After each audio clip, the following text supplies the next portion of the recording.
welcome to Soccer 101, the podcast where we delve into soccer's treasure trove of history, quirks and terminology. Yes, we are little kids thrusting our hands into the cookie jar of the beautiful game. On today's show, we're talking about the concept of fan-owned clubs. What are they? How are they run? What are their benefits and drawbacks? Why is AFC Wimbledon the greatest one of all time?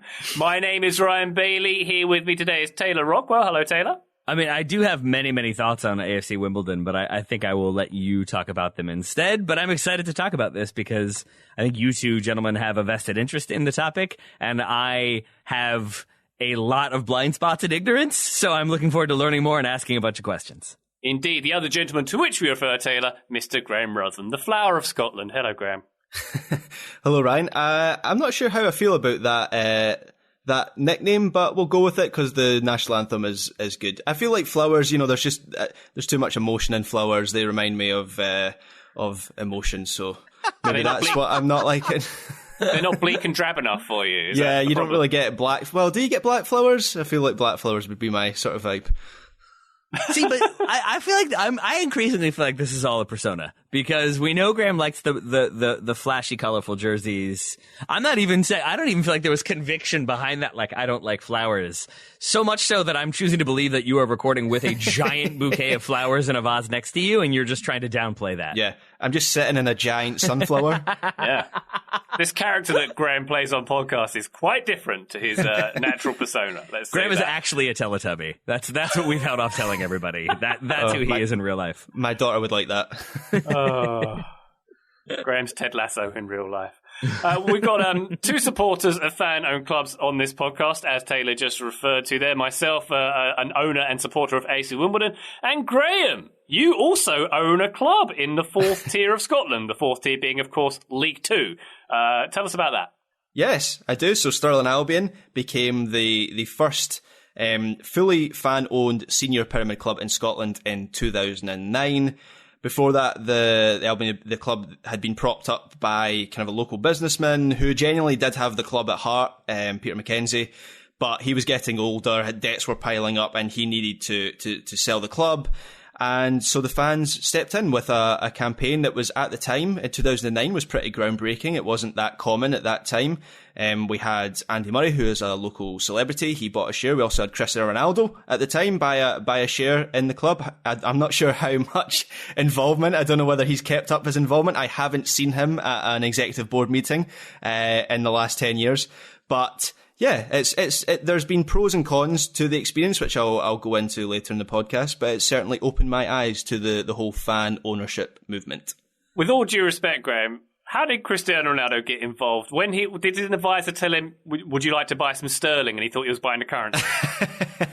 That might well be it. Yeah, there might have been some confusion on his end on what he was actually buying. But I think what is most likely is someone from Stirling Albion sent a load of celebrities emails and saw which ones sent an email back, and maybe some advisor or PR person replied on Ronaldo's behalf, and that's how that happened. Well, good for him and good for you and the ownership group, Graham. I'll do a quick précis of Wimbledon, the AFC Wimbledon story as well. Wimbledon FC were a team for over 100 years, and in May 2002, that team upped sticks, left Wimbledon, and got permission from the FA to move to Milton Keynes. Very, very controversially, no other club in the UK has been franchised in that manner. Now, Milton Keynes is a city that's only 60 miles from Wimbledon, and to an American listener, that might be, big whoop. Like, I think, the 49ers play 40 or so miles away from San Francisco.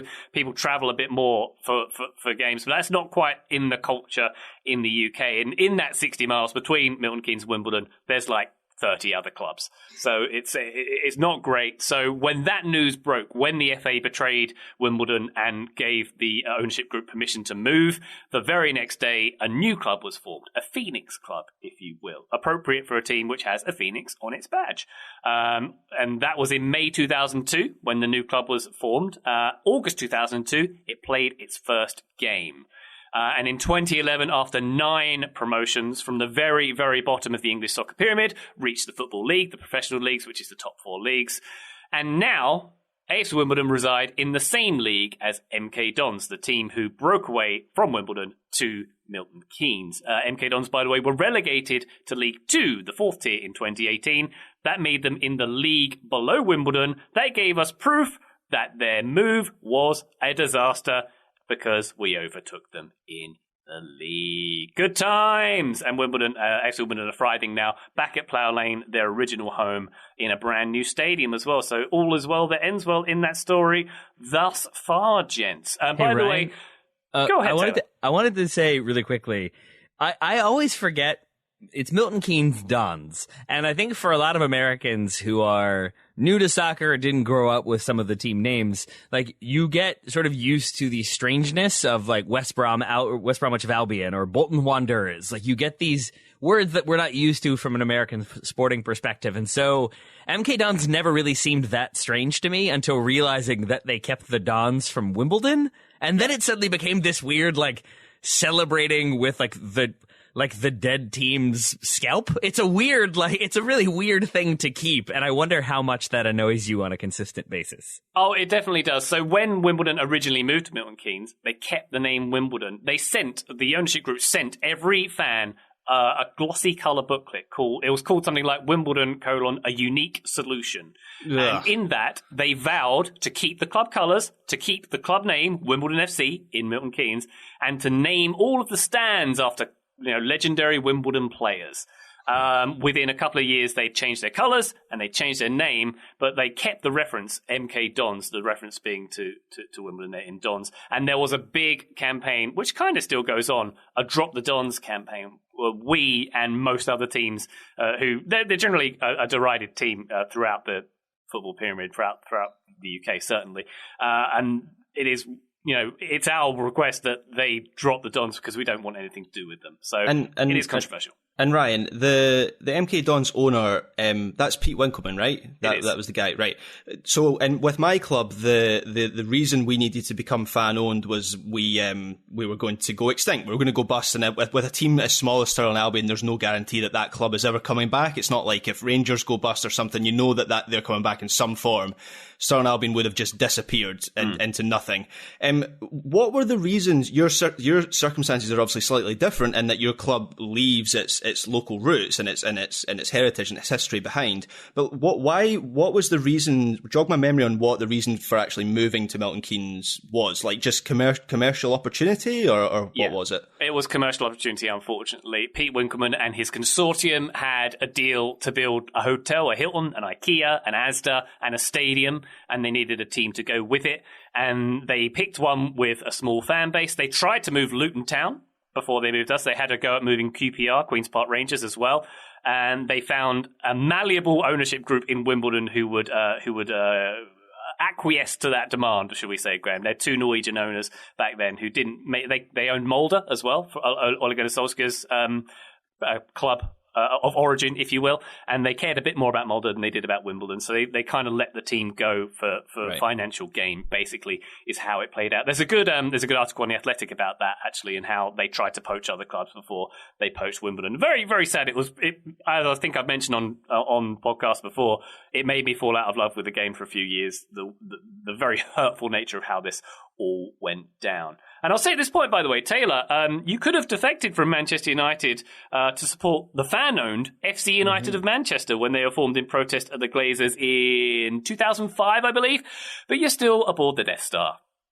Well, yeah, I think it's easier to do that when you live or grew up in that community, so that you now say how to do that, or how to watch games, or how to be a part of it. I think at the time, I definitely had that moment of, hipster outsider. I am going to quit being a Man United fan and join this rival group. But I also think me as an American, being Manchester United are too concerned about their global image, says the American who knows about them because they're concerned about their global image.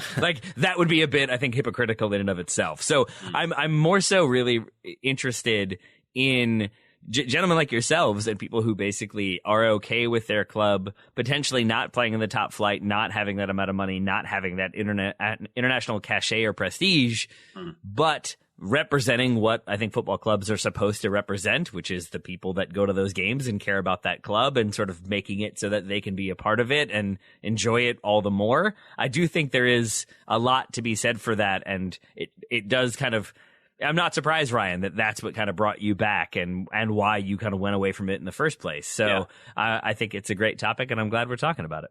Well, maybe it's something we can get into later, Taylor, but the idea of a fan-owned club is that it's very community-based, and I suppose it does have locality in it by its nature there. And community is a term that's often used by professional teams as marketing, essentially. But it means something different. It kind of hits differently when it's a fan-owned club. And you see, like, Liverpool, for example, having "We're more than a club," or whatever their slogan was before the pandemic, and then they're laying off all their staff and putting, during the pandemic, and not necessarily showing the care for the community that they should. And there's plenty of other examples of that kind of thing in soccer. And a lot of, we'll get to this later as well, reasons why clubs are founded, and a lot of it is in protest at the big machine, essentially.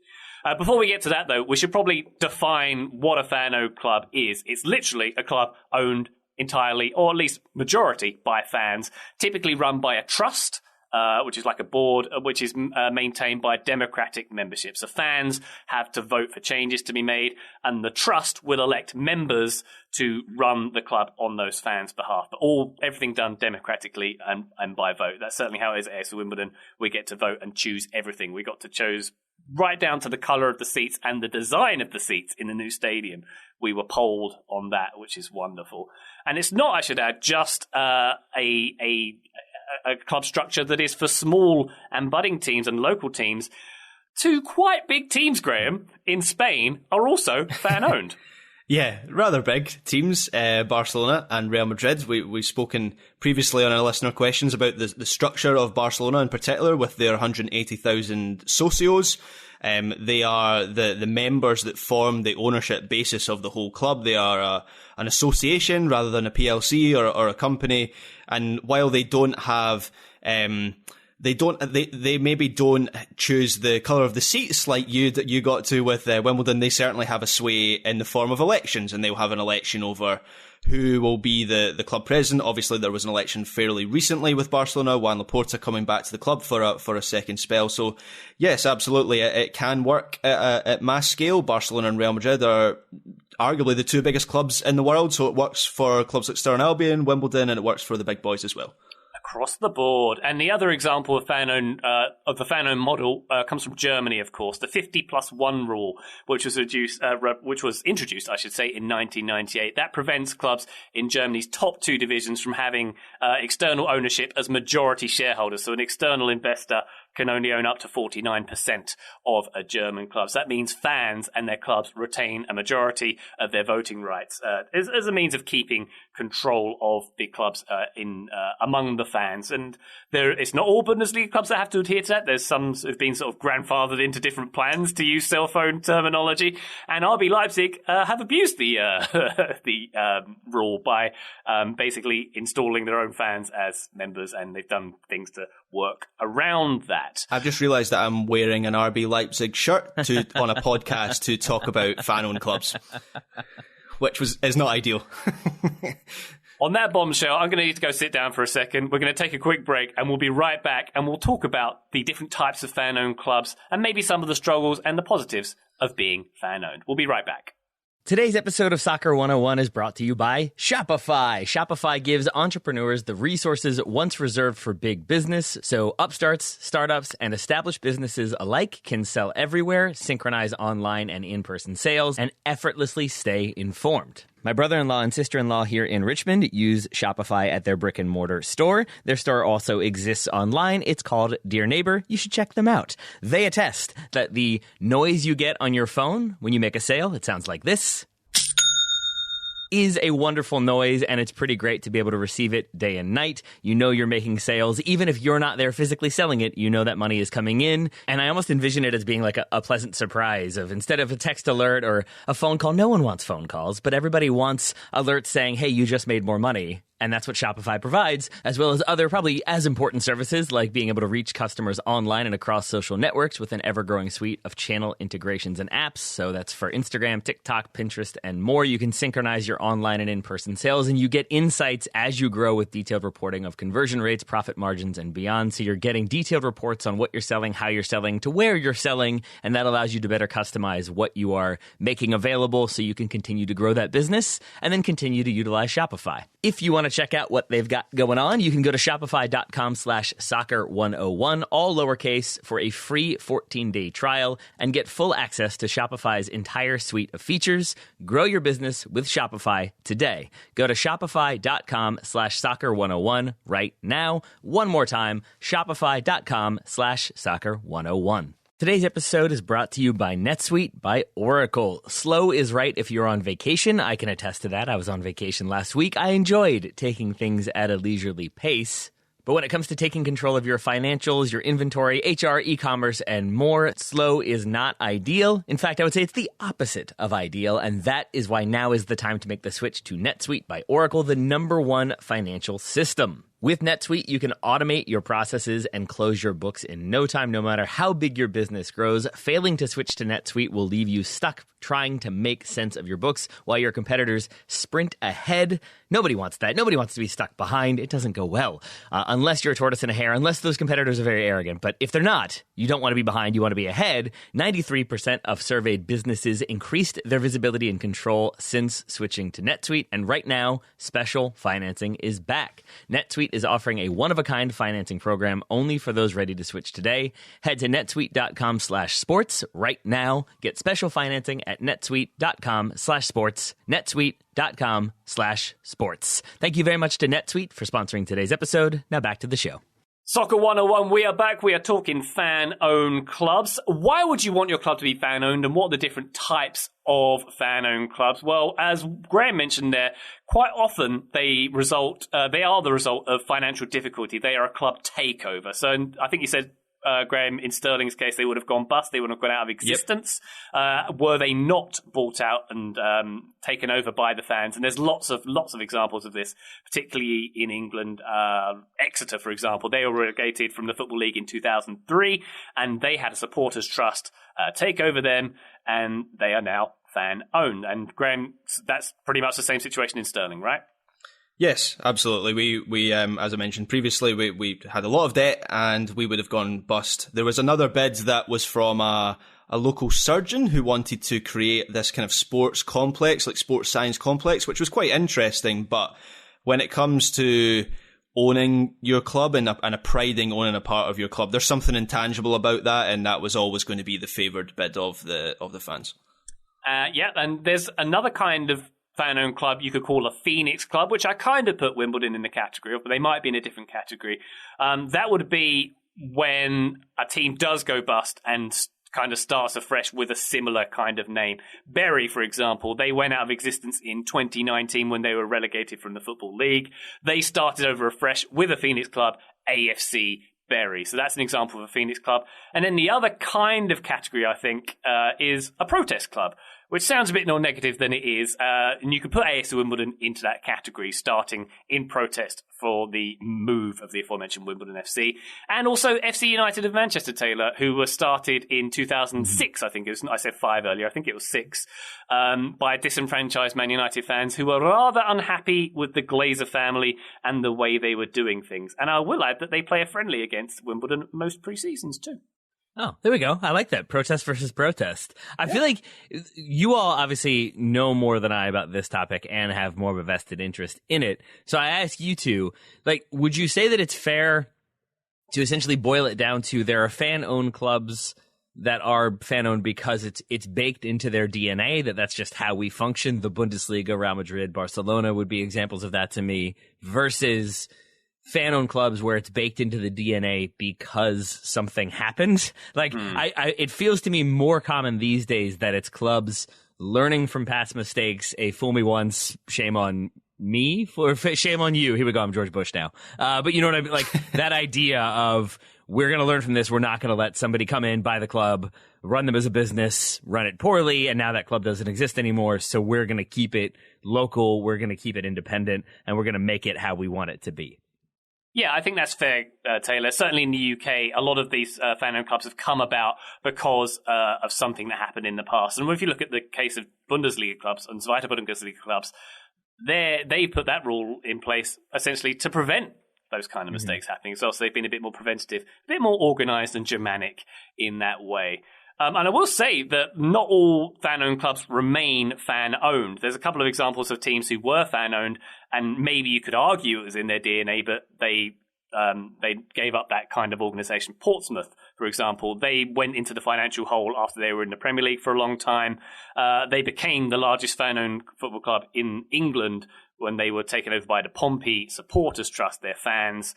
And they actually gained possession of their stadium, Fratton Park, in 2013 as well. In 2017, those fans decided to sell up to Michael Eisner, the former chief executive of Disney. It's a weird one, that. It's a really weird one. It makes me wonder what club Bob Iger is going to own in a few years' time. It's a very strange one, because it's not as if Michael Eisner has brought them to the very top of the game by any means. And also, the decision that Portsmouth fans took, that we would rather go to the next level than stay community and fan-owned. And that's something that sits in contrast to the way Wimbledon fans feel about being fan-owned. And I presume, Graham, maybe Sterling fans would not go that route either. Yeah, but this is maybe where I can provide I can understand to a certain extent maybe where Portsmouth fans are coming from, because my personal experience with Stirling Albion, It's largely positive. It's largely positive. There's that intangible thing of owning a bit of the club and it kind of being rooted in the community. However, before the takeover, Albion had been propped up by a local businessman, as I said, and he had kind of inflated the club to a level where they were Stirling Albion were nicknamed the Yo-Yos for a while, because we went between the second and the third tier. And when I was a fan as a kid, that's always where Stirling Albion were. It was always about getting promotion to the first division. And since we become a fan-owned club, we have now sunk to the bottom of the Scottish pyramid, and the first division seems like a complete another world to where we are now. And so there's been a contraction of the club. We are definitely smaller now for being fan-owned than we were when we had a businessman propping us up. Now, that's not me saying I want to go back to those days, but that's just part of the deal. And maybe if you're at Portsmouth and you have been winning FA Cups, you have been in the Premier League, you've been in European competition, you've had these world-class stars, I can understand that I can appreciate that you might be tempted if you felt the businessman was genuine, if you felt it wasn't another previous situation where they just went completely bankrupt. You could be tempted with the right sales pitch, I think. So it wouldn't be for me, but I can understand. I can put myself in their shoes. Absolutely. And the other team you may have heard of who also gave up the fan-owned model, Brentford, who were owned by the Brentford FC Supporters Trust. It's gone okay for them. It's gone okay for them. They were owned 60% by their fans. They sold up to a local businessman, Matthew Benham, who already owned 30% of the club. They sold out the rest of it, and now he owns 100% of the club. He bought out the Supporters Trust and other minority owners as well. And he's a fan. I think he's viewed as a good guardian for the club anyway. So that's another example of a team which gave up the status. And Taylor, I was looking to try and see if there are any notable fan-owned clubs in the US. I found a few kind of examples. Detroit City FC has a 10% fan ownership model, which I think was basically essentially a fundraiser rather than going majority share owned and having a democratic process in place. Chattanooga FC as well in 2018, they raised $800,000 and got 3,000 new owners for the club. I'm not sure if they are majority fan owned as well. But the most famous and the only major league sports organization which is community owned, them Packers, Taylor. Yes, sir. Yeah. And if you wonder then why there is an NFL team in Green Bay, Wisconsin, when you tend to have larger cities, and the ones that used to have smaller cities that used to have a team now do not, because they've moved to Los Angeles or Las Vegas or elsewhere. That's why, I think, because the fans aren't going to let that happen. There's always going to be a vested interest in keeping that team local and having that team reflect the local community. And so that's where the Packers will forever be that example to me of how it can work and how it can work really, really well. Again, sort of in a closed market where you're not having to compete the way you do in, say, England, because then it does really, I think, inevitably end up being, do we want to be fan-owned or do we want to be in the Premier League? And I think it's really hard to have both of those exist simultaneously. Yeah, definitely so. Definitely so. And maybe that leads to the negatives and difficulties of being fan-owned. We have touched on this a little as well, Graham, but I think the primary one which we have touched on is it might inhibit growth for the team. Like Wimbledon, for example, we're never going to be a massive superstar invited to the next iteration of the European Super League, probably. Spurs were. yeah.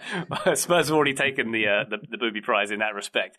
In London, there are more established clubs, such as Spurs, in the market. I think Wimbledon will always be a similar size regardless of success. It will always be the small underdog, if you will, and will always probably have a small playing budget. That's the way it's always been for like over 100 years, so I don't think that would change. Now, I mentioned that Wimbledon have built a new stadium and are very much playing in it as we speak. In 2019, when that stadium was being built, there was an £11 million shortfall to build that stadium. And that's quite a lot of money, considering this is a fan-owned club and fans had raised all the money up to that point themselves to build this stadium. So there was a proposal to the Dons Trust, the Supporters Trust, to raise that money by selling shares to private investors. And there was one particular private investor, who I actually know who it was, I can't say who it was because it's not public information, who offered to basically stump up the money. And that was a big, big decision for the club to make because we had to decide, do we want what we always wanted, to go back to the stadium on the same street where our old stadium was and to have our own home, but give up control, give up fan-owned status? And it was put to a vote, and overwhelmingly, Wimbledon fans chose not to give up control, chose not to take that private investment, even if it meant the stadium wouldn't be built, even if it meant the stadium wouldn't be built to the standard it was previously expected to be built. So instead, the team took a different route. They launched. Now you're playing a baseball field. Yeah, exactly. Yeah. We're playing the park. We launched a bond scheme, basically, essentially another crowdfunding campaign, and it worked. Raised all the money, basically, against expectation. And last year, Wimbledon played their first home game since 1991. That makes me very, very, very happy. And I suppose if we can... Sorry, Taylor, do you want to jump in there? Well, I think like if we're talking about the strengths and weaknesses, like so that is a strength then that you can do these sort of crowdfunding approaches where you are going to get the money you need to pay for these types of projects. But it is the case that as you go on, it becomes harder to do, or you have to expand the base that you're appealing to and trying to get more people involved. And so maybe you take it global and you're going to be the globally owned fan club and you can do it that way.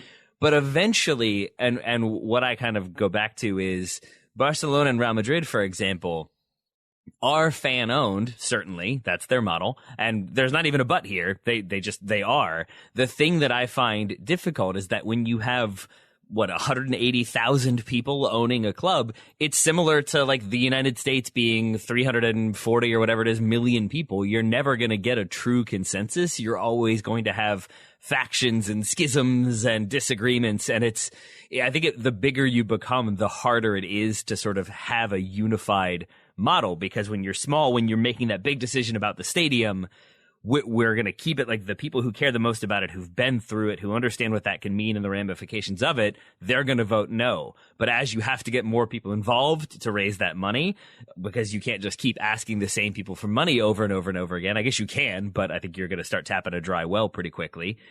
Do the new people coming on board have that same level of frustration with MK Dons, the same level of frustration with the institutions of football? I don't know. And I think for some people, it would just be like, hey, it's cool to own this club. Ryan Bailey loves them. I want to own a part of it too.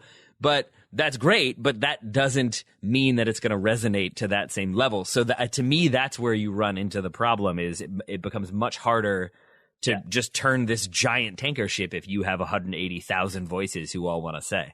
And this is one of the reasons I think, looking into the future of fan ownership, I think we're heading towards more hybrid models being in place at most clubs in the next 10 years. So let's take Manchester United. The Glazers own them, very rich individuals. it's going to be difficult for Manchester United to become a fan-owned club for a number of reasons, one of which being the cash reserves that the fans would need to build up to buy the club from the Glazers, who reportedly wouldn't be willing to sell for anything less than about $4 billion. So that's quite difficult. So I think what's going to happen is you're going to have representation on boards. So maybe a really good example of that is here in Scotland. Rangers, for example, are still a privately owned club, but a large chunk of that club, I think maybe 30%, is owned by a trust, a Rangers supporters trust, and they do have representation on the board. There is a good relationship between Rangers, the club, and it's not a hostile thing in any way. The club have welcomed it in. And so I think that's maybe where we're going to go. So fans can still feel that they're having a say, because I think that representation in the modern age of soccer is really important. The disconnect, particularly the elite level, over the last 20 years has been a real disconnect that has grown and grown and grown between the people on the pitch and the people making decisions at clubs and the people in the stands. And so it is about representation as well. And so I think those trusts and those foundations having representation on the board on privately owned clubs is maybe what we're going to see over the next 10 to 15 years. Yeah, much to the chagrin of the owners, probably, though, Graham, the billionaires. They probably don't want those voices in their boardroom. Yeah, well, they'll say they do because that's what the zeitgeist dictates at the moment. But yes, absolutely, the Glazers do not want any other representation on that board. Yeah, I mean, but isn't it still a matter of if you're going to have the kind of fan representation? Like, I think about Wimbledon, AFC Wimbledon, or even Portsmouth before they sold again. There was a quote about, we sell T-shirts and tea at a far cheaper price and only 30% of our income goes on wages. That there's an emphasis on, we're going to keep it affordable, we're going to reflect the community, because the community that finances this club, that pays to be there, that pays to run it, is going to be angry if we don't. And so to me, it's sort of the fans can say, hey, we want things cheaper or things need to be cheaper, versus with like fan involvement on the board. It's more of a like, hey, if it's possible, can we get that done? Like, there's less of a need to listen to those voices, I think. And that's where, like, I hope there is more involvement and I hope that they're incorporated more. I think I will remain skeptical of that model until we see it work effectively in sort of clubs being willing to respond to what the fans are requesting. Yeah, and I suppose the other side of the coin to that, Taylor, maybe another negative of fan-owned model is that, how they say a camel is a horse designed by committee? Yeah. When you've got all these voices and you've got 180,000 socios at a club, for example, it can make decision-making slow, and you have to remember that, for the most part, fan-owned clubs are owned and run by volunteers and amateurs. Yep. So they may not be run in the best possible way. This is definitely how Brentford ended up with all those different colours of seats in their new stadium. I forgot how much Graham hates that. Okay, but this is a question for you both. And one of genuine ignorance. I'm happy to be wrong in my assumption. But I also think about the problems currently facing Barcelona. And in my mind, a lot of that is because you are trying to win an election. If you want to be the head of Barcelona, you've got to get elected to that position. And in my opinion, a lot of the time when a politician wants to get elected, they lie and they tell you what you want to hear, and they'll say things that maybe aren't possible. Or for Barcelona, they'll promise things that they then have to deliver. And if those things are, we're going to sign this player and this player and this player, you suddenly start operating in a way that isn't like basically in line with the fundamental ideals of the club. So for both of you, it's a weirder, maybe like more philosophical question. When people are considering joining a fan-owned club, or if people are going to start a fan-owned club, do you think it's really important that it always be driven home what the ideals are supposed to be? Because to some extent, I think if you have 180,000 people who have come to be reactionary and expect to be the biggest club in the world, and we're signing Neymar, we're signing Mbappe, we're signing this person and that person, there's an intensity to the emotion that I feel like quickly boils over, versus, hey, we want tea to be cheap and we want the prices to be affordable so that people can go to the games, and that's always going to be our priority. I do wonder if that makes the fan base less like reactionary, less frustrated, and more so rooted in a sense of community, basically. I think it just depends on the club. So I think absolutely if Manchester United were to become a fan-owned club, that would be, I could see them ending up in a Barcelona-style situation where you get presidential cycles where they overpromise and dig themselves a deeper and deeper hole. For Sterling Albion, and maybe it's the same for Ryan, like,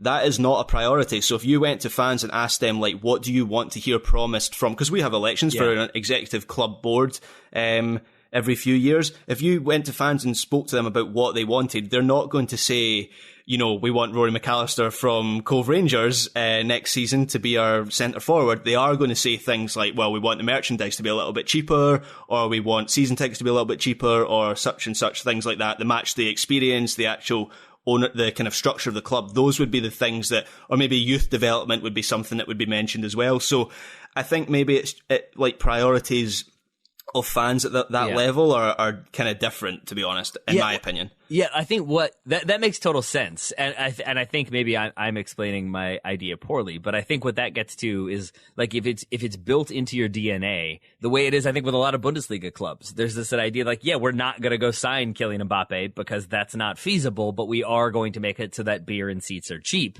That is the priority, and so I think we hit on this earlier. I think Ryan brought it up, the idea of, like, basically, do you have to prioritize reflecting the community over being competitive? Because that might be the way Sterling functions now. But if you all made it to the SPL and then won the SPL and suddenly you're in the Champions League, I doubt that remains the priority. And so I wonder how that sort of, you balance that as more people become involved, more people get into it. Yeah, that's fair. I think maybe to use another Scottish example, Hearts are now a fully owned fan club, and they have had their best start to the season in a long time. And it feels like actually being a fan-owned club has made them more ambitious. So that's kind of a flipping of the script slightly. They're signing a lot of kind of, in Scottish terms, big name players and so on. So yeah, they prove to me that you can kind of balance the two, that you can be ambitious on the field, but also still reflect your community, as you put it. I think, any disagreements over ambition or that kind of thing, or disagreements between fans at a fan-owned club, I feel are offset by that sense of ownership, which is the most important thing. That sense that you have a hand in your team and it is yours. I feel, it sounds a bit arrogant, I feel special in a way because my club is me. I own part of it. I helped start it. I'm very proud of that. I feel like I have a better relationship with my club than maybe a West Ham fan does with his club or her club, because there's just a different, it hits different, so to speak, because it's not about whether, I don't care if Wimbledon never gets to the Premier League again. It'd be lovely, and I'd be amazed if we did it. But if you're asking me, would I rather Wimbledon stayed in League One and League Two for the rest of my days, rather than, say, become like a Norwich and yo-yo between the Premier League and have those seasons where you're beaten 6-0 by Man City and that kind of thing? I'd stick with the Wimbledon model every day of the week. All right. Well, there you go. Then let's do it. Let's force everyone to be fan-owned, and I don't think that would be controversial at all. That's the new Super League. Let's make it happen. Yeah, and that sounds a bit like I'm being a bit worthy, and I realise I'm suggesting that fan-owned clubs are better than everything else. They're not. They're not at all, and it's just a different kind of model, and a one that I think works very well for certain communities and certain clubs. I kind of think they are.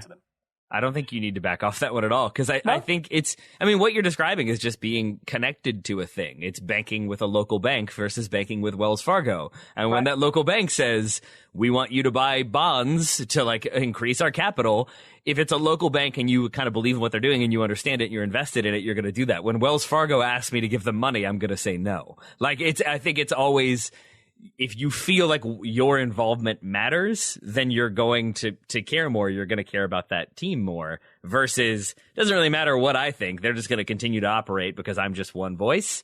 I think it changes things, that it makes it harder to feel truly connected to a team. So no, I think there's always a stronger appeal for fan-owned clubs. It's the purest distillation of the spirit of football, in my opinion. Football to me is more than just the players on the pitch. It's about representation. It's about that community involvement and engagement. And obviously, fan-owned clubs, just by their nature, are able to draw on that more. And so, for me, they are kind of the purest form of football, I guess. Yeah, you're right, Graham. We are great. I'll take it back. I wonder which club. I don't know if there's an answer to this, and I'm sure we'll get some emails from people. Like, which club is the best balanced at reflecting what the fans want while remaining competitive and kind of competing in the top flight? Because like Bayern Munich would qualify as a fan club, so too would Barcelona and Real Madrid. But I wonder, like, I'm assuming fans of Bayern still feel like they are involved in the decision making. I just wonder how much that's actually the case when it comes down to Bayern Munich being this gigantic global brand. Are we counting the fans who dress up as the T-Mobile logo? Yeah. So they have that. They have like Qatar sponsorships. They're like part owned by Adidas and Audi as well, aren't they, Bayern Munich? So they have that side of them, but also they do tend to make fan-friendly decisions. It's not terribly expensive to go to the Allianz Arena. The fan experience is still put at the forefront, as it is at the majority of Bundesliga clubs. So, I think if we're going to look at the most successful right now, probably them. It's not Barcelona. Oh, no? Have things gone a certain way for them? All right. Yeah, I think all the 180,000 socios have all got to dig deep in their pockets and start paying all these loans they're going to default pretty soon, frankly. Don't give Barcelona ideas. that will be a campaign, I feel like. Indeed. All right, gents. I think we have pretty much covered the topic of fan-owned clubs. Graham, are you happy with the way we presented them on this pod today? Yeah, I think we did a decent job of covering everything. It was probably quite evident to anyone listening that this was a topic I enjoyed talking about. Something that is close to my heart. So, yes, I hope it was good for listeners. Likewise. And Taylor, are we going to start the fan-owned TSS United now? I mean, the breakaway, or will it be affiliated? That's the big question. It's going to be a Phoenix, I think. Oh, boy. All right. Well, I don't know how I feel about that one. I guess I'll have to start my own and we can be rivals. But you're MK Dons in this scenario, so deal with that. I'm also realizing that if every socio of Barcelona paid $1, it would, I think mostly cover Samuel Umtiti's weekly wages. I'm just realizing how much money that club spends. It's kind of insane. Yeah, I think a yearly membership is something like €180. Even that for everybody is not going to make a huge dent. Not so much. Sorry, I shouldn't laugh. I apologise, Barcelona fans. But thank you very much, listeners, for enjoying this episode of Soccer 101, if indeed you did. Thank you very much, Taylor Rockwell. Thank you, my friend. Thank you, Graham Ruthven. Thank you, Ryan. And we'll be back soon. Bye!